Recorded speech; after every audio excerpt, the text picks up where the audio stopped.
5 മന്ത്രിമാരെ വേണമെന്ന ആവശ്യത്തിൽ ഉറച്ചു നിൽക്കുകയാണ് മുസ്ലിം ലീഗ്. കാരണം അവർക്ക് 2 MLA-മാരുണ്ട്. അപ്പോൾ അതുകൊണ്ട് തന്നെ 4 പേര് പോരാ, 5 പേര് വേണം. മന്ത്രിമാരെ തീരുമാനിക്കാൻ ലീഗിൻ്റെ പാർലമെൻ്ററി പാർട്ടി യോഗം ഇന്ന് ചേരുമെന്നറിയുന്നു.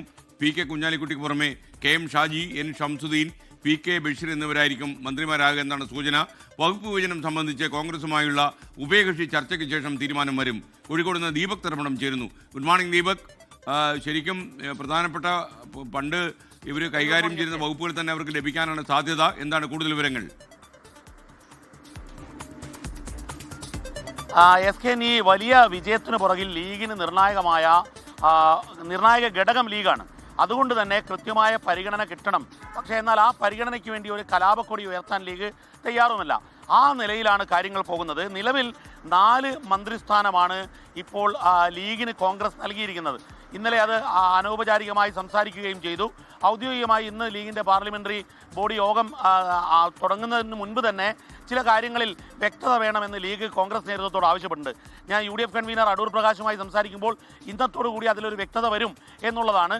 UDF കൺവീനർ തന്നെയാണ് ആ കാര്യത്തിൽ നിയുക്ത മുഖ്യമന്ത്രിയും UDF കൺവീനറും ചർച്ച ചെയ്തുകൊണ്ട്, അതുപോലെ തന്നെ KPCC പ്രസിഡന്റ് സണ്ണി ജോസഫും ചർച്ച ചെയ്തുകൊണ്ട് ഒരു പരിഹാരം ഉണ്ടാക്കുക എന്നുള്ളതാണ്. ലീഗ് ഇന്നലെ രാത്രി എടുത്ത തീരുമാനപ്രകാരം, ഇന്നലെ വൈകിട്ടോടെ എടുത്ത തീരുമാനപ്രകാരം നിലവിലെ 4 മന്ത്രിമാരെ അവർ നിശ്ചയിച്ചു. PK കുഞ്ഞാലിക്കുട്ടി വ്യവസായവും IT-യും കൈകാര്യം ചെയ്യും. അതുപോലെ പൊതുമരാമത്ത് PK ബഷീർ, അതുപോലെ വിദ്യാഭ്യാസം N ഷംസുദ്ദീൻ, തദ്ദേശ സ്വയംഭരണം KM ഷാജി. ഈ നിലയിലാണ് ക്രമീകരിച്ചിരിക്കുന്നത്. പക്ഷേ 5ാം മന്ത്രിക്ക് അവകാശമുണ്ട്.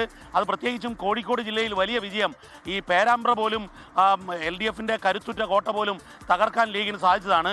അതുകൊണ്ട് സീനിയർ MLA ആയ പാറക്കൽ അബ്ദുള്ളയ്ക്ക് ഒരു മന്ത്രിസ്ഥാനം വേണം എന്നതാണ് ലീഗ് UDFന് മുൻപാകെ, കോൺഗ്രസിന് മുൻപാകെ മുന്നോട്ട് വെച്ചിരിക്കുന്നത്. പക്ഷേ എന്നാൽ ഇതിൻ്റെ പേരിൽ ഒരു പരസ്യമായ കലാപത്തിലേക്ക് ലീഗ് പോകില്ല.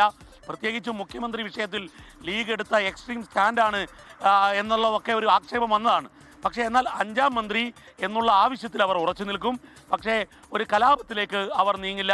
ഏതെങ്കിലും രീതിയിൽ UDFൽ വലിയ പ്രശ്നങ്ങൾ ഉണ്ടാക്കാൻ തയ്യാറാകില്ല എന്നുള്ളതാണ് നമുക്ക് ലഭിക്കുന്ന വിവരം. SKN. ഓക്കെ ദീപക്, PK കുഞ്ഞാലിക്കുട്ടിയെ പോലെ പരിണിതപ്രജ്ഞനായ ഒരാൾ മന്ത്രിസഭയിലുള്ളപ്പോൾ ഒരുപാട് അനുഭവ സമ്പത്ത് അദ്ദേഹം ഈ മന്ത്രിസഭയ്ക്ക് നൽകുമെന്ന കാര്യത്തിൽ സംശയമില്ല. എന്നാൽ കടുംപിടുത്തം നടത്തി ജനങ്ങൾക്ക് മുന്നിൽ ഇത്രയധികം പിൻബലം നൽകിയ ജനങ്ങൾക്ക് മുമ്പിൽ ഹാസ്യകഥാപാത്രങ്ങളാകാൻ ഇവരൊന്നും തയ്യാറാകില്ല എന്ന് നമുക്ക് വിശ്വസിക്കണമല്ലേ? അതെ, അങ്ങനെ തന്നെയാണ് SKN. കാരണം ഒന്ന്, കുഞ്ഞാലിക്കുട്ടിയാണ് ഈ ക്യാബിനറ്റിലെ ഏറ്റവും സീനിയറായി വരാൻ പോകുന്നത്. കാരണം PJ ജോസഫ് മന്ത്രിയായി വരുന്നില്ല, MLA അല്ല. അപ്പോൾ സ്വാഭാവികമായും ഏറ്റവും സീനിയറായ PK കുഞ്ഞാലിക്കുട്ടി അതിലൊരു പക്വമായ നിലപാടെടുക്കുന്നു. പ്രത്യേകിച്ചും ഈ ലീഗ് എപ്പോഴും ഡിമാൻഡ് കൂടുതൽ വയ്ക്കുന്നു എന്ന് പറഞ്ഞുകൊണ്ട് ഈ ഭൂരിപക്ഷ സമൂഹത്തിൽ ഒരു ഭിന്നതയുണ്ടാക്കാൻ, അല്ലെങ്കിൽ ഒരു കോൺഗ്രസ് UDF വിരുദ്ധ വികാരം ഉണ്ടാക്കാനുള്ള ശ്രമം നടക്കുന്നു എന്നുള്ള തിരിച്ചറിവ് മുസ്ലിം ലീഗിനുണ്ട്. അതുകൊണ്ട് തന്നെ അവർ ആവശ്യം മാന്യമായി ഉന്നയിക്കുക എന്നല്ലാതെ ഒരു പരസ്യ പ്രതികരണത്തിലേക്ക് പോകില്ല. കാരണം SKN പറഞ്ഞതുപോലെ ഈ കുഞ്ഞാലിക്കുട്ടി അതിൽ ഏറ്റവും കൂടുതൽ ശ്രദ്ധിക്കുന്നത്, കാരണം ഈ മുഖ്യമന്ത്രി തീരുമാനം വൈകിയപ്പോൾ ലീഗ് വലിയ രീതിയിൽ, ലീഗിൻ്റെ സംസ്ഥാന നേതാക്കൾ പ്രതിഷേധം പറഞ്ഞില്ല. കാരണം അവർ അതിൽ ജില്ലാ നേതാക്കളിലും അല്ലെങ്കിൽ യൂത്ത് ലീഗ് നേതാക്കളിലേക്കും പ്രതികരണം പരിമിതപ്പെടുത്തിയത്, കാരണം ലീഗ് ഡിക്റ്റേറ്റ് ചെയ്യുന്നു, കോൺഗ്രസ് അതനുസരിക്കുന്നു എന്ന ഒരു ട്രെൻഡ് വരാതിരിക്കാൻ തന്നെയാണ്. അത്തരമൊരു ജാഗ്രത മുസ്ലിം ലീഗിൻ്റെ കാര്യത്തിൽ ഈ 5ാം മന്ത്രി ആവശ്യം, അത് ന്യായമായ ആവശ്യമാണ് എന്നവർ ഉറച്ചു വിശ്വസിക്കുന്നു. അത് സാദിഖ് അലി തങ്ങൾ മുതൽ എല്ലാ പ്രധാന നേതാക്കളോടും സ്വകാര്യ സംഭാഷണം നടത്തുമ്പോൾ അവർ പറയുന്നുണ്ട്. പക്ഷെ അവർ പറയുന്നത് അത് കോൺഗ്രസ് അറിഞ്ഞു തരുമെന്ന് ഞങ്ങൾ പ്രതീക്ഷിക്കുന്നു എന്നുള്ളതാണ്. അല്ലെങ്കിൽ ഇപ്പോൾ ഡെപ്യൂട്ടി സ്പീക്കർ സ്ഥാനം കാസർഗോഡ് നിന്നും വരാം എന്നുള്ള സാധ്യതയും, അത്തരത്തിൽ വിവിധ സാധ്യതകളെക്കുറിച്ചുള്ള ചർച്ചകൾ നടക്കുന്നുണ്ട്. SKN.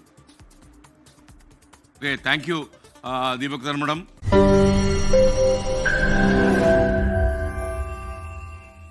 ലോകത്തെവിടെയായാലും ഏത് സമയത്തും 24 വാർത്തകളും ഓഗ്മെന്റഡ് റിയാലിറ്റി പാക്കേജുകളും എക്സ്പ്ലെയിനറുകളും വിശദമായി കാണാൻ ഞങ്ങളുടെ YouTube ചാനൽ നിങ്ങൾക്ക് സബ്സ്ക്രൈബ് ചെയ്യാം.